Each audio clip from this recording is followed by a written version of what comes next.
All right. Hello, my name is Mackenzie Morin, and I am the Senior Associate Director of Alumni and Constituent Programs within Alumni Relations here at UD, and I'm also a 2006 grad. Before we get started, I just wanted to thank everyone for submitting questions in advance. Jim has worked a few of them into his presentation, and we're also taking advantage of the Q&A feature within Zoom. So at the end of Jim's presentation, we will take some time to answer as many questions as possible. We're also recording today, so this final presentation will be uploaded to UDigital and our YouTube channel and be made available to the public. I'm really excited to introduce our speaker today. Jim Place is a two-time alum of the University of Dayton. He has his bachelor's in secondary education, which he graduated with in 1969, and his master's in education in 1972. While he was pursuing his undergrad, he was a varsity football player, and I'm excited to share that he is a Flyer wed to wed. He's married to Joni Kearns Place, a 72 grad. They have 3 children and 10 grandchildren. Hopefully a couple future Flyers are in there. Last fall, he was the recipient of the Christian Service Award presented by the University of Dayton Alumni Association. During his speech, Jim said, "I arrived at UD with a single purpose, to play football. I left 4 years later with a passion to take the teaching of Father Chaminade and impact people for the rest of my life." It's clear to say that Jim has done just that. Over his 50 years of experience as an educator and high school football coach, he has had quite a few highlights within his career. A few of them include, as the Director of Character Education in Hamilton City Schools, the school system was honored as the Ohio and National School of Character Education. As the head football coach at Chaminade Julienne, they won the Ohio High School State Football Championship in 2002. The Ohio High School Football Coaches Association has awarded him the Lifetime Achievement Award, and he is also a part of the Coaches Hall of Fame. Jim has supported UD in many ways. Most recently, it has been as teaching graduate level character education classes. So I hope you will all join me in welcoming Jim Place as he leads us through a session on character development. So at this time, I am going to unmute Jim and have him take over. So Jim, if you will. I screwed up. Jim, you're all set. You're perfect. Okay. Hi, everybody. How are you doing? Thank you, Mackenzie, for that introduction. I'm going to jump right into our topic today, which is character education. Help me, Mackenzie. I need to go to my slides. Oh, I see. Perfect, Jim. Yep, just hit that shared screen. I got it. Well, it's a good thing Mackenzie's there to help me. And again, thank you for everybody. Here we go.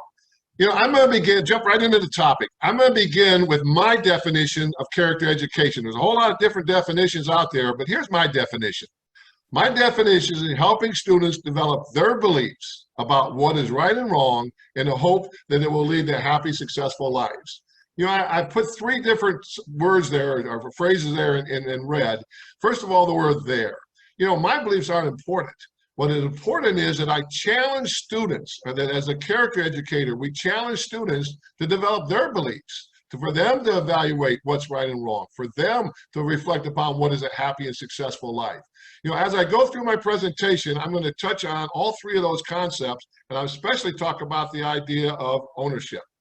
Now, as Mackenzie said, I have the privilege of teaching character education classes for the University of Dayton. I teach 12 different character education classes, and we've had over 4,000 educators take one of those classes. And in those classes, I have about 7 or 8 basic principles that I try to stress, and one of those I'm going to relate today in detail. And one of the things that I really believe that in being a character educator is this: you can improve the performance of your students by having a plan to motivate them and improve their athletes. You know, one thing, this is something I stress to the educators in my classes, but it can apply to anything. You can improve the performance of your workforce. You can improve the performance of your personal life. So I know a lot of you out there are not educators, but I truly believe that what I'm going to present today applies not only to education, but just about every part of our lives. Attitude is so important. You know, let's start with the word attitude. You know, attitude, attitude, attitude. Everybody talks about attitude all the time. But you know what? How many of you out there listening today have taken the time to sit down and write down what's a good attitude at work?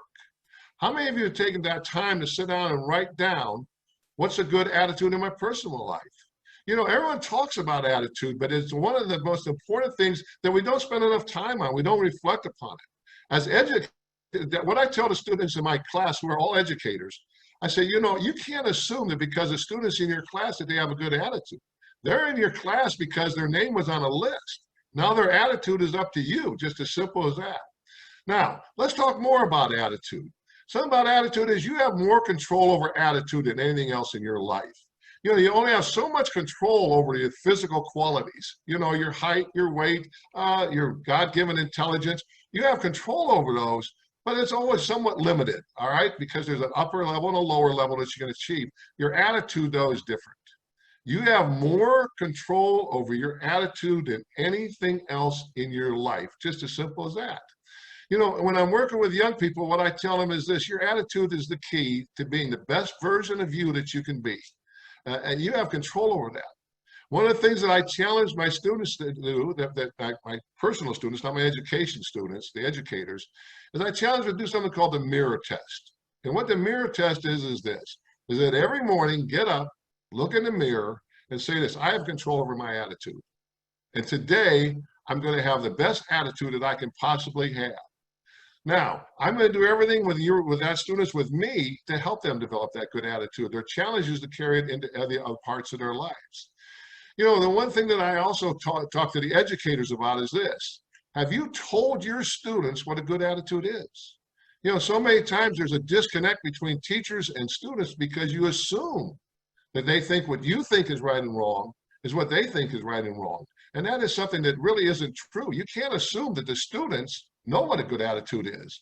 And part of my plan as a character educator, as I'm going to share with you in a few minutes here, is to tell the students very specifically, this is a good attitude. If you do these things, I'm going to consider you having a good attitude. If you don't do those things, you're going to have a bad attitude.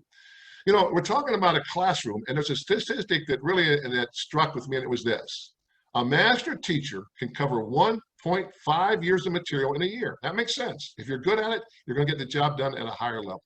A failing teacher covers 0.5 material a year.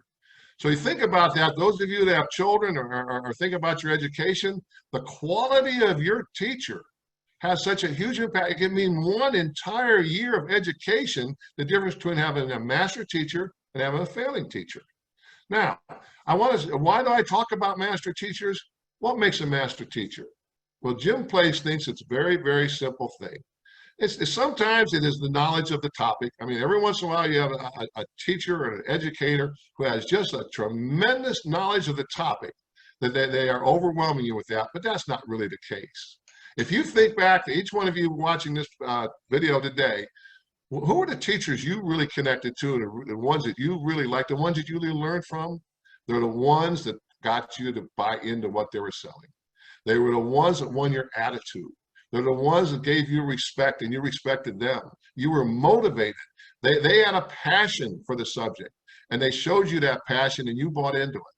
So the one thing that I like to tell educators and also all of you in your professional lives is this: the attitude is something you have control over. Attitude is the most important factor in the success of a classroom, both your attitude and the attitude of the students. Well, then why not take the time to think about it, reflect upon it, write it down? Just as simple as that. You know, leading that into that, here's something that I did, and I was a football coach, so I'm going to use my examples from my football team, but just as easily it could be a classroom or it could be your work environment or your personal life. But I encourage every educator, the very first thing that they did every first day of school is take your hands and go like this, okay? And tell your students, this is a book. Now turn to page 1 of the book. There's nothing on it. Turn to page 2 of the book. There's nothing on it. Page 3 of the book. There's nothing on it. Page 4 and so on. That book is totally blank. Well, that book is you. When you come on my football team, when you come into my classroom, I don't care about anything in the past. I don't care whether you were A student last year or F student. I don't care whether you were the best player on the football team or the worst player on the football team. I don't care whether your mom is president of the school board or your dad is in prison. I don't really care that much about what your abilities are. I don't care how smart you are, how physically talented you are. What I care about is your attitude and your character. And you can show that to me in every single thing that you do. And you have total control over that. And this is where I challenge them to take the mirror test every morning. Now start writing your book. Now tell me who you are that you're going to be in my class. I don't care what you were last period. I don't care what you were next period. What I care about is what you're going to be in this class. I will treat you with total respect and give you a fair chance. You know how many young people are waiting for someone to give them a fair chance? To tell them that everything doesn't matter except their attitude and their character, and that's what they're going to be judged upon. So just as simple as that, attitude is the key to everything going on. Now, what I want to do next is share with you my plan for a good attitude. So I have a very specific plan. I have done it for 40 some years, almost 50 years as a coach. For about 25 or 30 of those years, I've had the exact same plan. My plan is the character card. Now, I hope that I don't cover myself up by showing you that. Now, after the presentation, Mackenzie is going to email this to you, but this is the character card. Now, two-sided. Let me tell you, first of all, how the character card works. Then I'll go through the individual slides on the character card. All right, how does the character card work? Well, first of all, I have 2,000 of them printed, right? Every year. The first time that the players get the character card is we have a kickoff meeting in May, and I will give them all their character cards. And I'll say, now, carry this in your pocket 7/24. All right? Everywhere you go, whatever you do, your character card is going to be in your back pocket. And what I tell them at that time is this: don't worry about what offense we're going to run. Don't worry about what defense we're going to run. Don't worry about winning. Don't worry about losing. What you have to worry about is there's some principles on this card that deal with attitude and character. If you do those, good things will happen. If you don't do those, good things aren't going to happen. You know, in my 40-some years as a coach, that has proven to be true almost every single year. You know, every team has a maximum talent level that they're going to achieve at because of their talent.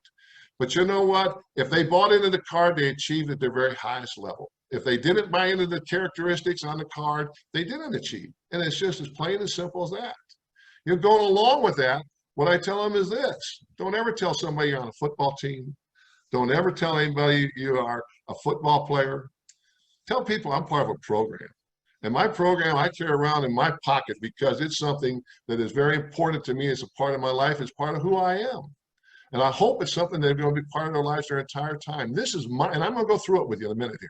This is my plan to motivate students to show character and attitude. You know, the one thing that we're trying to create with this is a culture. In other words, when you come in the football program, when I was a coach, and I coached at numerous different schools, it was a culture. And the entire thing that we tried to sell the players on, and I'm going to talk more about ownership here in a minute, is you got to buy into the culture. Now, one of the things that we do the night before our first two-a-day, so two-a-day practices for high school, and I hope it keeps going, but you never know. It just occurred back on July 30th, was the night before two-a-days. But I talked to the team about something called the dome. Now, when I was at Middletown, it was a purple tinted dome, and it was called the Midi Dome. When I was at Chaminade, Julian, it was a green tinted dome, and it was the Eagle Dome. Of course, when I was at Hamilton, it was a blue tinted dome, and it was the bleak blue dome. And I tell my players this: there's lines all along the outside of the field. When you step across that line, you are now in the dome. And things in the dome are a different culture. Everything in that dome is perfect.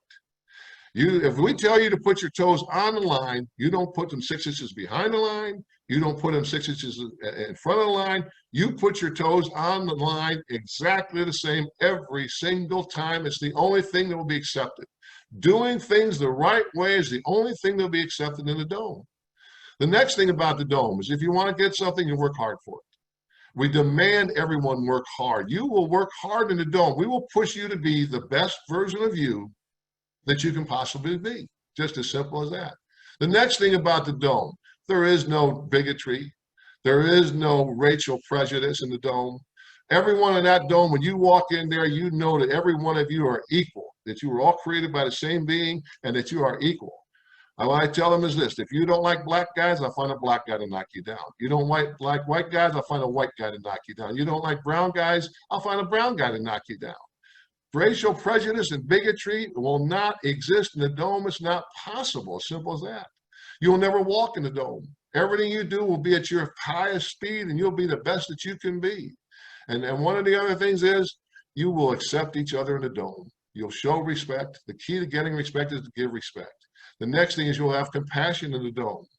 These people are your friends. These people will be friends of yours the rest of your life if you buy into the culture that we're creating in the dome. Now, I'm sure you can figure out this. I tell the players, you should look forward to coming in the dome every day at 3 o'clock.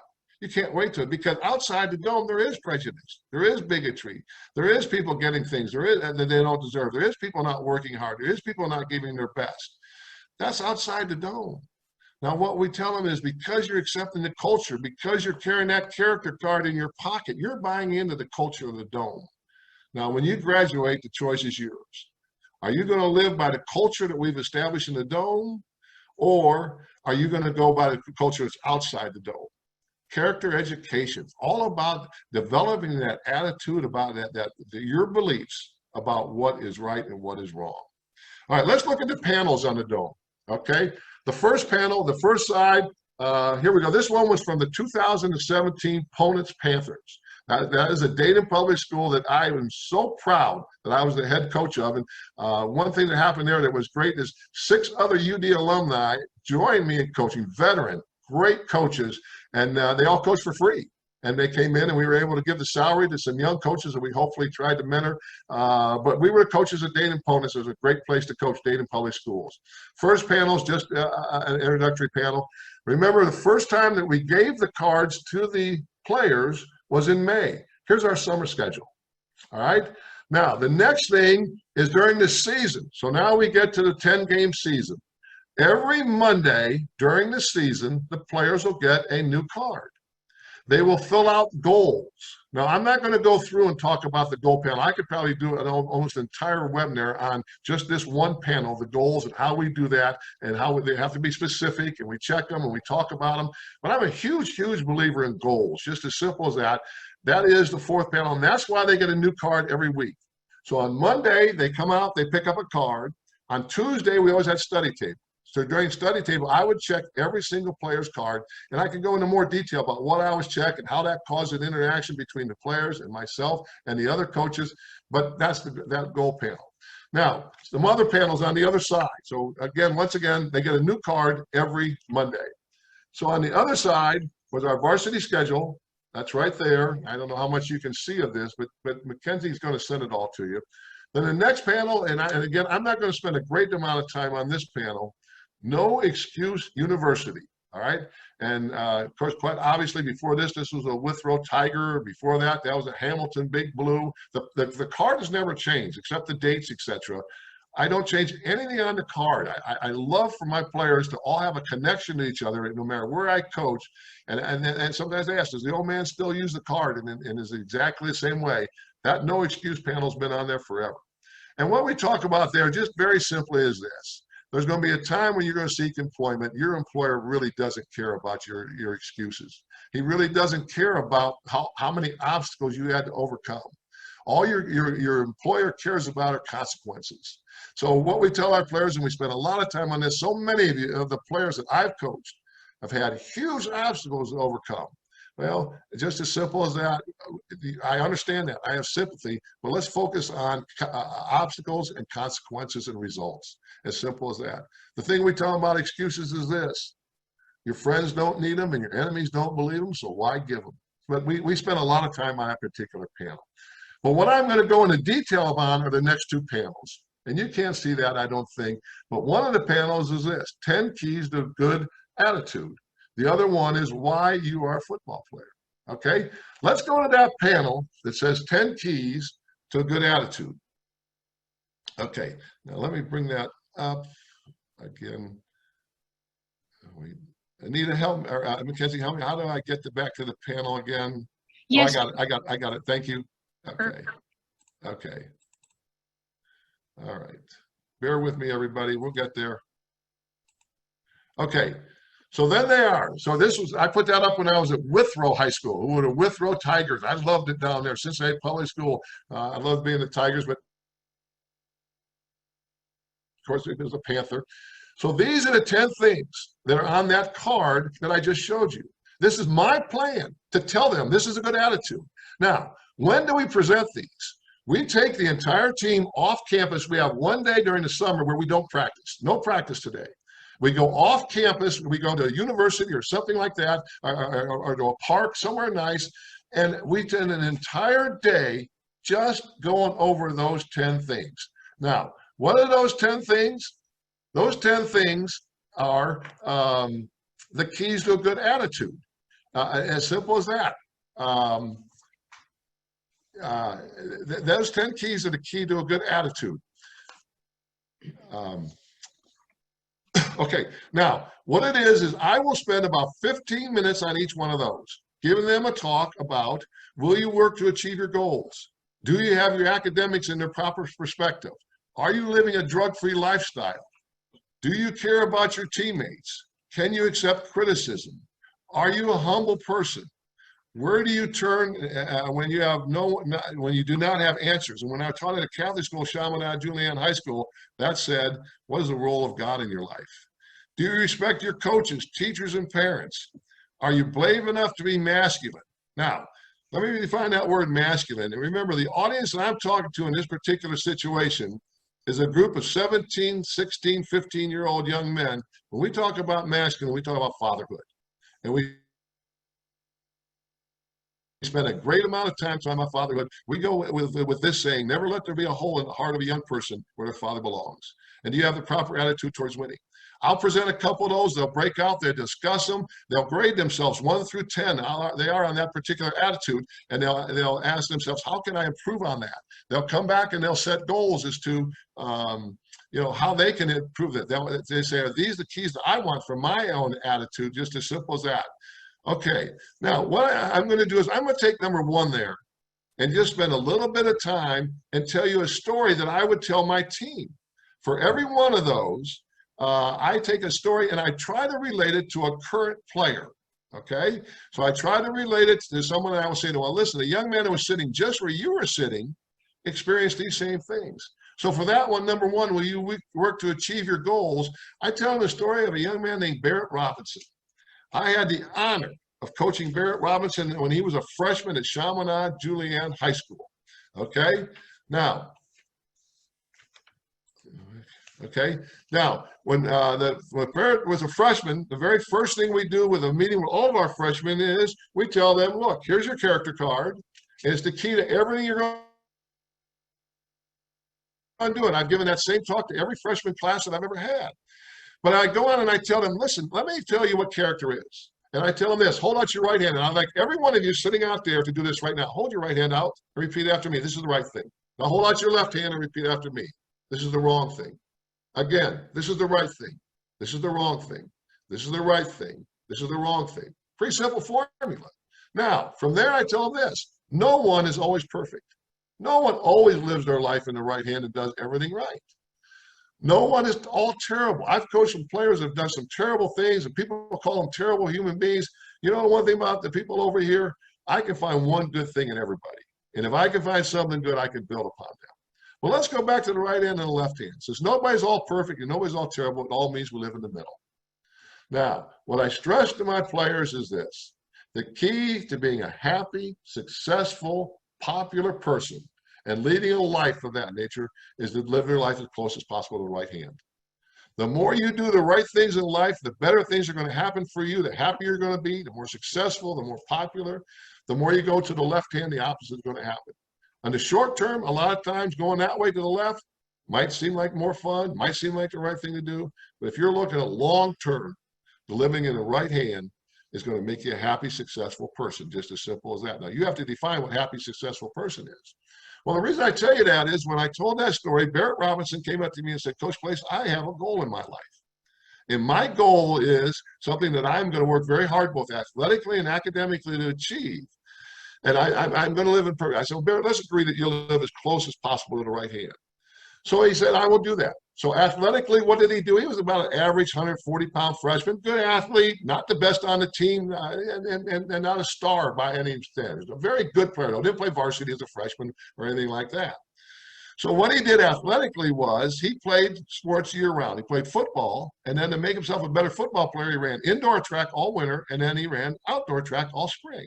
And after practice, every day, he went to the weight room for an hour, and he lifted weights so he could get bigger and stronger, which he did. He got up to his senior year to be about 195 pounds running back, and he was first team All-Ohio. All right, but here's what made Barrett Robinson different as far as a work ethic. He went home every night, got home, ate his dinner, visited with his family, and went to bed at 7:30. He got up at 3:30 in the morning and studied from 3:30 to 6:30. Just as simple as that. He did that every school day for 4 years. That's why at the end of his senior year, I was proud to go to New York City and sit in the 4th row on national TV and hear these words on national TV, and the winner of the Wendy's High School Heisman Trophy as the top scholar athlete in the United States from Dayton, Chaminade, Julian High School, Barrett Robinson. Now, where'd Barrett go from there? He went to Morehouse, where he practiced the exact same work ethic, had the same goals, wanted to achieve the same thing. From there, he went to Duke. From there, he went to Harvard. From there, he went to Northwestern. Well, what was that goal that Barrett Robinson, and at all those stops, he worked with the same philosophy. He got up at the same time in the morning. He did the same things they wanted to achieve. Today, Barrett Robinson is what's called a high-risk prenatal surgeon. He saves babies' lives. U.S. News and World Report has rated him as one of the top high-risk prenatal surgeons in the world. Now, let me go to the other panel. The other panel is, so that's attitude, and we spend so much time developing an attitude, and we talk about that year-round. Every opportunity we get, we talk about it year-round. The next panel is, why are you a CJ, or why are you a football player? Why are you specifically a CJ football player, okay? Or whatever school I was at. Let me go to the next panel. All right, so one of the things I believe in stressing the why is, and this is the panel, is this. If you know the why, the how will happen. You know, the key to young people today, and I think every generation is more of a why generation. Young people today will run through walls for you just like any other generation. But they're simple as this. You got to tell them why. This is why. So I spend a tremendous amount of time telling them this is why. For me, why was I a football coach for 49 years? I love running a program because I use football players to help my players. I use football to help my players become a better person. Now, here's the why panel that we went over with our players. There they are. This is why you're a football player. This is my list. And again, how we did this was a little different though. At the team retreat, we presented each one of the 10 attitudes. These 10 reasons why you're a football player. After each of the 10 two-a-days, we tell them sit down and just say, you just pushed yourself harder physically, mentally, and emotionally than you ever thought you could. Why'd you do it? And then I tell them, these are the reasons why I think you did it. You have to develop your own reasons. Number 1, self-esteem. 2, be part of a team. 3, pride and tradition. 4, learning experience. 5, make people proud of you. 6, general principles. 7, physical conditioning. 8, love of the game of football. 9, discipline. And 10, Friday nights. Okay? Each one of those, and those are a little shorter talks because they've gone through a whole two-a-days, as simple as that. Let me just touch on number 5 for just a minute. You know, one of the things I challenge my players is think of the best present you've ever given to people you love. It's probably something physical and it'll be in their lives for 2 or 3 or 4 years. And then I tell them this. Now I want you to think of the greatest present that you can ever give the people that you love and care about is to make them proud of you. There's no better present. Every one of you out there think of, did you ever make your parents proud of you, the people that you love proud of you? Could there be a better present? If you're a parent, is there something that can make you more proud or a better present to receive than your children making you proud of you? You know, something that we do that ties that all together is skip forward to senior night. So it's the last home game of the season. I call my seniors in the Monday of that week and I say, I want you to write a note to your parents that are going to be with you on senior night. And I want you to tell them that you hope that you have made them proud, not for what you've done on the football field, but because of the kind of young man that you've developed into. What you've done to reinforce what's on the character card. I want it to be a letter too. I don't want just 1 or 2 sentences. Sit down, take some time, and get it done. And I'll actually help them during study table, to be honest. I then call every parent and I ask for whoever's coming to parent night, either you or a representative for the young man, to write them a letter and say, hey, you've made me proud of you. Here's what you've done, not as a football field. I don't want to hear about your tackles or rushing yardage, but how you've grown as a man. That's such a huge, huge part of our program. Now, moving on. Here's the next thing that we do. I tell my players when the character card becomes your character card and not my character card, now we're successful. You know, it doesn't matter whether it's my character card or not, just as simple as that. Now, at that main meeting, we do something to encourage the players to take ownership. And again, the point that I stress is this: as long as it's my character card, it really has little effect upon you. You have to take ownership of the character card. And let me tell you the activity we do. I call it rowing the boat. And I've done it for 40 years as a head coach. We've rowed the boat every May during our character meeting. And here's what it is. I want you to pretend like you were on my football team and you were sitting in a meeting room and you were members of the 2002 Chaminade Julienne High School Eagle football team. And 50% of you are sitting on the right side of the room, 50% of you are sitting on the left side of the room. And as big as letter as possible, we have up on the screen these words: 2002 Chaminade Julienne Eagles, Ohio Division II state champions, 2002 Ohio High School football state champions, Chaminade Julienne High School Eagles. Now remember, you're my team. My brothers, that's our goal. Now, picture back in the old days, back in the Roman days, where they're all on a boat and everybody's rowing. Everybody's on the boat. Every one of you sitting out there watching, I want you to start rowing right now. Start rowing the boat. We're moving towards that. My brothers, all summer long, we're going towards that goal. How are you going to get there? I want that character card sitting right in front of you so you can see it. And every one of you start rowing that. Go on, Tommy Jackson in Dublin, Ireland. You're not rowing, Tommy. Get rowing. Everybody's rowing that boat. Just as simple as that. We're going to reach that. My brothers, we're going to our goals. Ohio Division II state champions. That's why I want you to buy into that character card. That's why it's got to be your character card, because you want to achieve that goal as a team, because you want to be part of that, just as simple as that. Now, something that I ask them to do, I'll take 3 people. So Kathy Williams, Jeannie Lee, and Kathy Goggin, stop rowing. Now, what happens to 3 people on this side of the boat stop rowing? The boat goes off to the right. And the harder the rest of us row, it all goes. Kathy, and Jeannie, start rowing. Those are some of my college friends I know watching today. Hi, guys. As simple as that. Now we're back on goal. So the whole point is this: that it has to become your card, not my card, just as simple as that.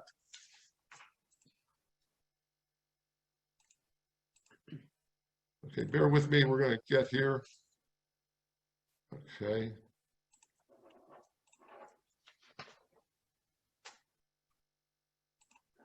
Okay, now, I went too far.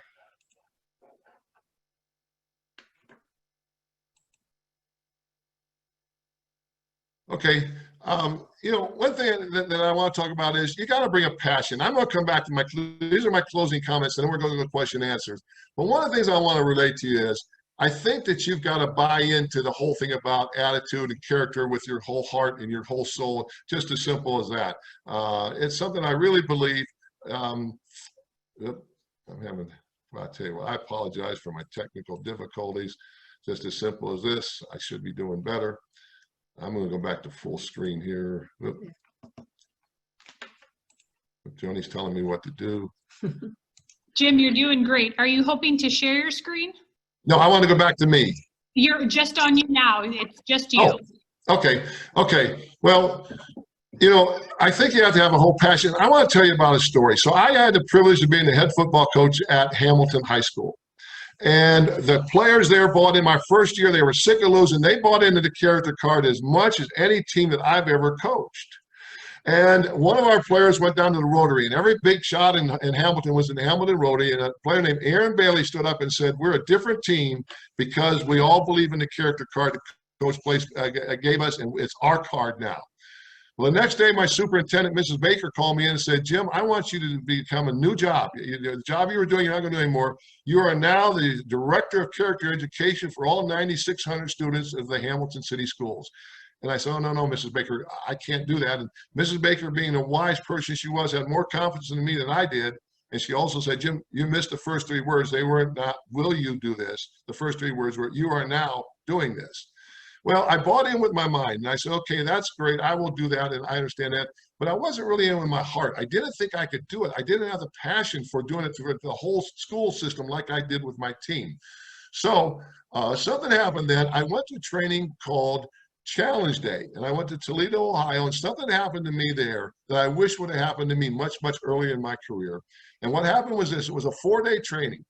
And for the first 3 days, every day up there, I called Joni. I said, Joni, this stuff is neat. I'm going to do this. I'm going to bring it back to Hamilton. And I really believe in it. And my mind says, this is great. And I'm going to do it, just as simple as that. But really, my heart still wasn't into it. Now, on the 4th day, something happened, though. They started every day with all 64 educators in a circle. So the 64 educators were sitting in a circle. And that someone would start to say the day off with a saying or a phrase or something. Well, a young man got up and said, well, I'm going to sing a song. He said, the first 3 days have inspired me so much that I'm going to sing a song about that. So he got in the middle, he put his chair in the middle, and he started singing. Well, a young lady from about 4 or 5 chairs down, her name was Jill, came up and said, Jim, would you dance with me during this song? Well, I got to be honest with you. Out of the 64 people there, I'm 6'4", 270 pounds. I'm probably the least really touchy of the whole 64. I wanted to say no. What are you going to say no? You can't say no. So, of course, being self-conscious, all I cared about was me. You know, what's everybody think of me? You know, I'm clumsy. I got size 15 feet. But I got up and I danced with her. And as soon as I stood up, she said, and there's one other thing. I want you to dip my head to the floor when the song ends so that my head touches the floor. And again, I wanted to say no, but of course I said yes, I will do that. Well, and here's one other thing about dancing. Even though it's a slow dance, you know, I come from Massillon, Ohio. We're not great dancers. I do something called the Massillon. If I have 4 beers at a wedding, I'll do this. That's the Massillon Shuffle. There it was again. That's the extent of my entire dancing ability.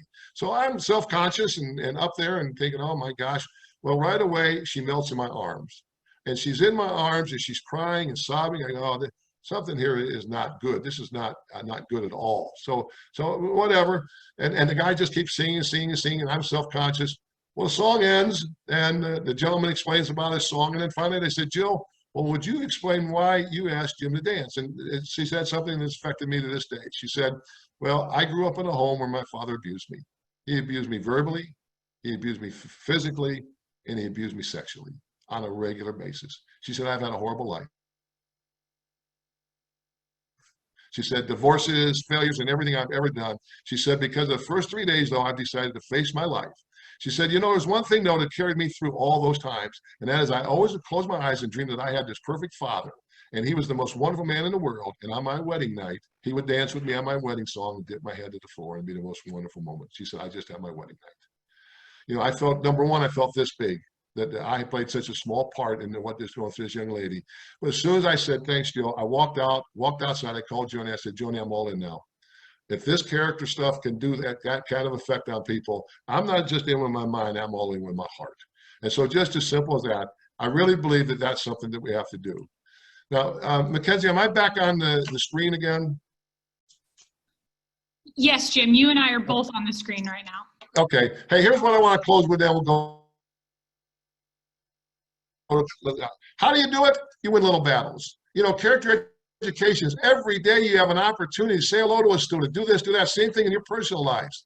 The only mistake you can make is to do nothing. You know, commit yourself to character in everything you do, character and attitude.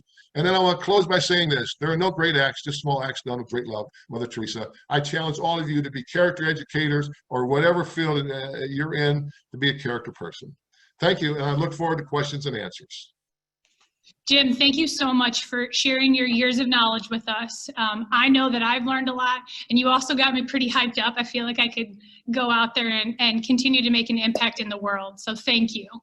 I have some questions that I'm going to ask Jim that were pre-submitted, but if you have questions right now, please feel free to enter them into the Q&A box, and we'll try and hit those. So Jim, my first question for you is, how did your time at UD affect your philosophy as an educator? Mackenzie, I love that question. You know, as you mentioned earlier, 1965, I drove up Stewart Street to what I thought was a magical place, and it was magical. But I was a football player, you know, and that's why I came to UD. I think everything that I did, I think all of my actions showed the fact that I was a football player.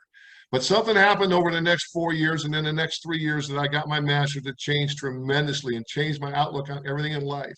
Number one, it was the friends I made. A lot of them are watching this video today, and thank you, my friends, for signing on. My friends had a huge effect upon me, and they're my friends today, always to this day.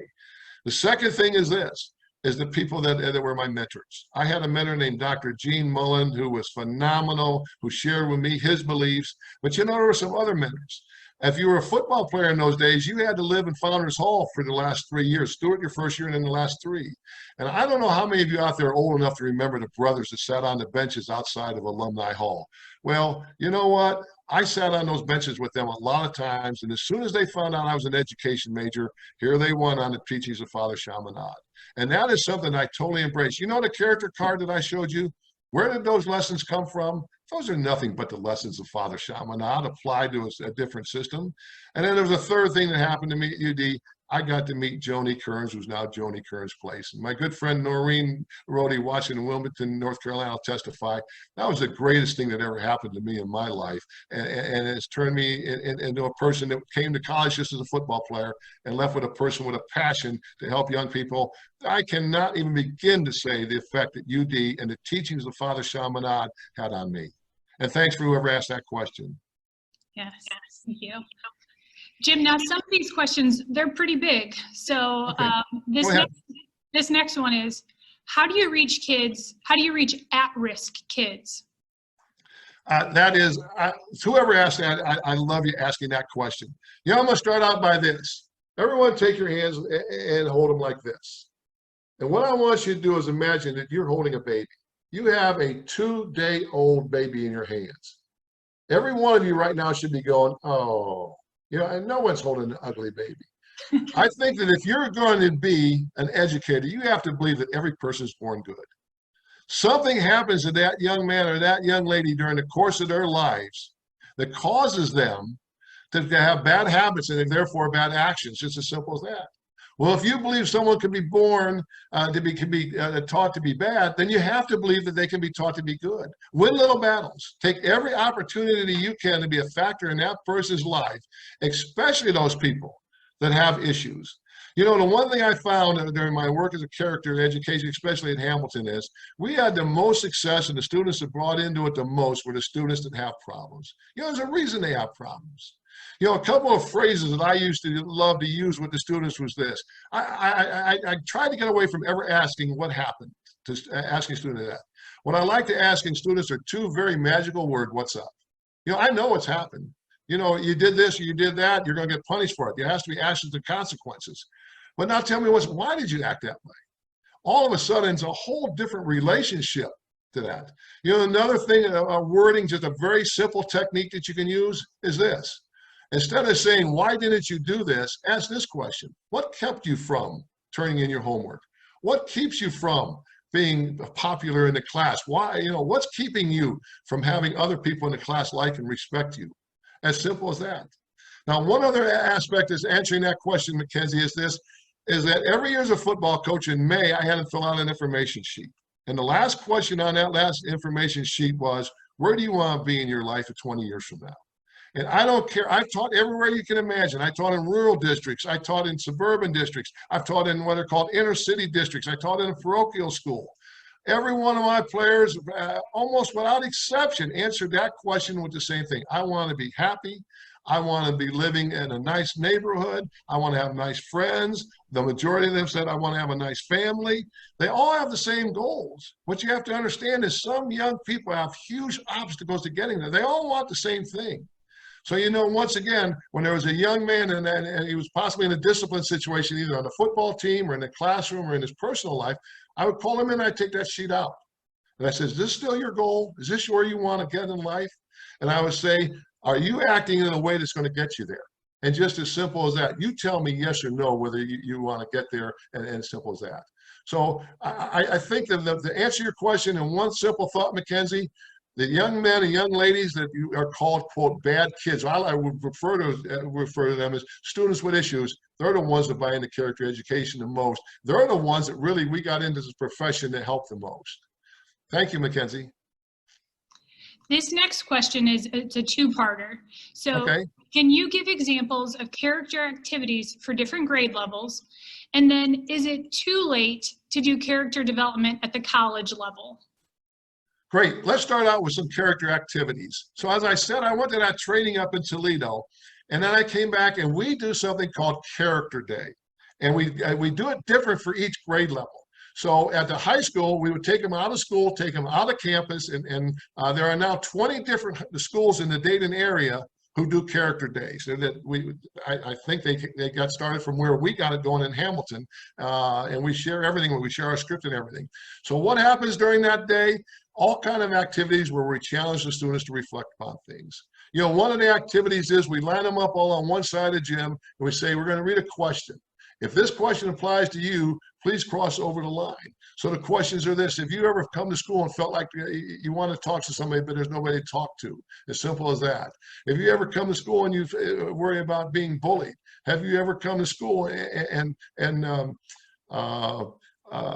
all kinds of things. So we ask about 20 different questions, as simple as that, then they cross the line. So we go through a whole day of activities, but then we get into groups at the end and we really talk about things.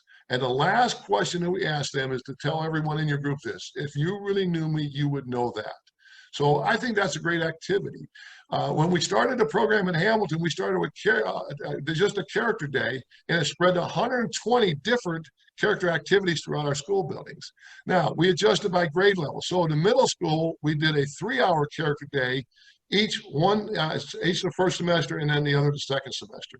Now we took it down to the grade school, and of course the attention span is lower there. So what we did there was we had a 1-hour character assembly every month. You know, I want to relate to you one of the most fun activities. So every month they had a character activity, and once a year I went to every grade school and I would bring a busload of students from the high school.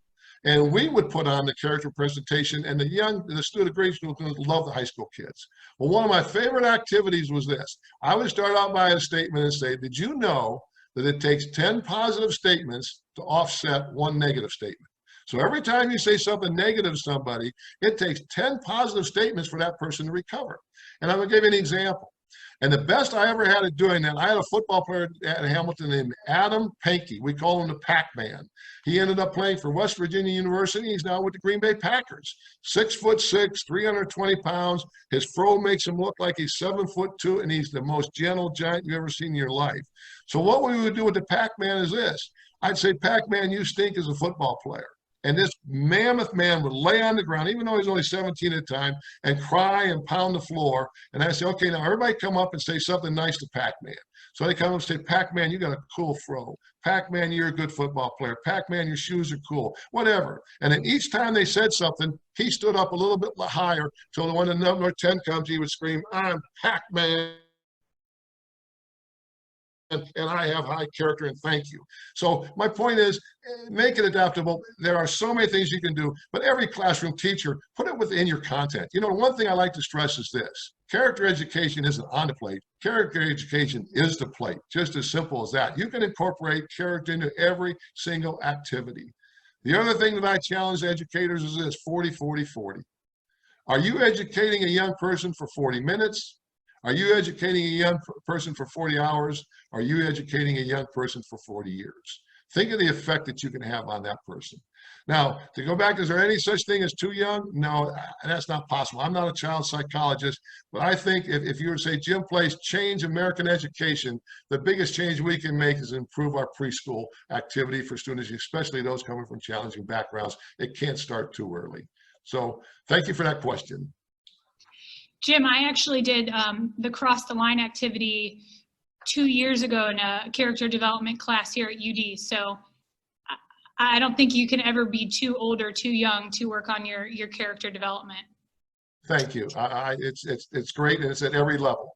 And I think the people doing the training as much as the people that are going through it. Agreed.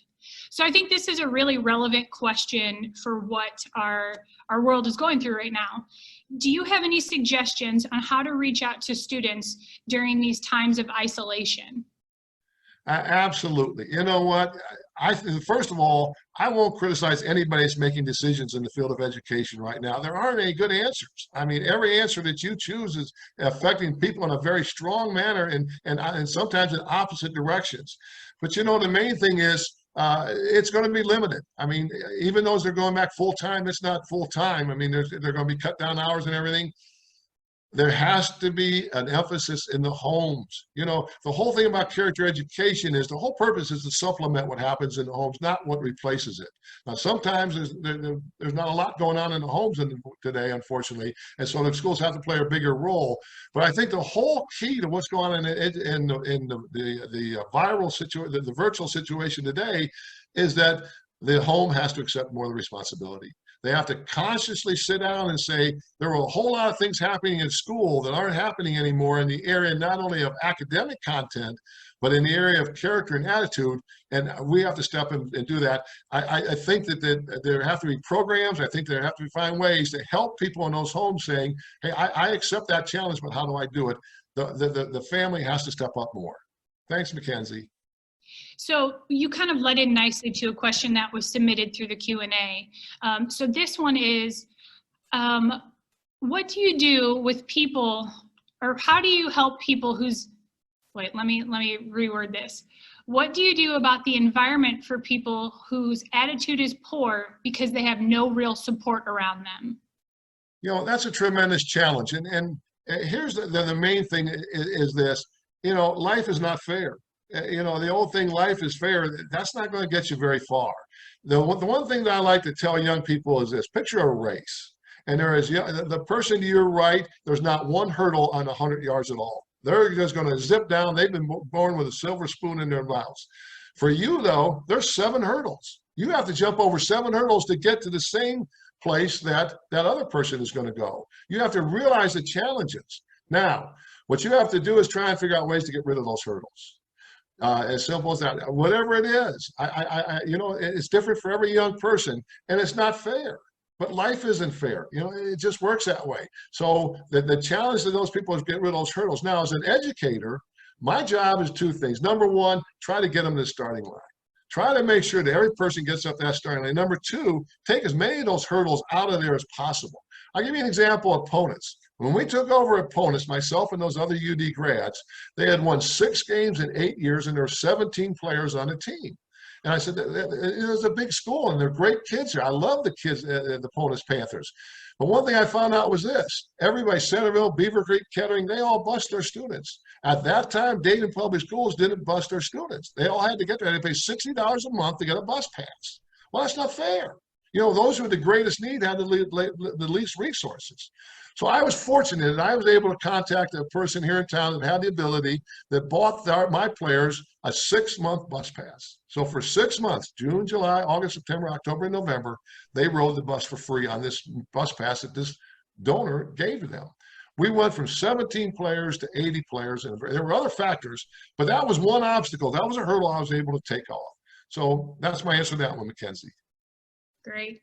So Jim, we are starting to wind down on time, but I wanted to ask before we go, do you have any last minute wisdom you would like to impart on us?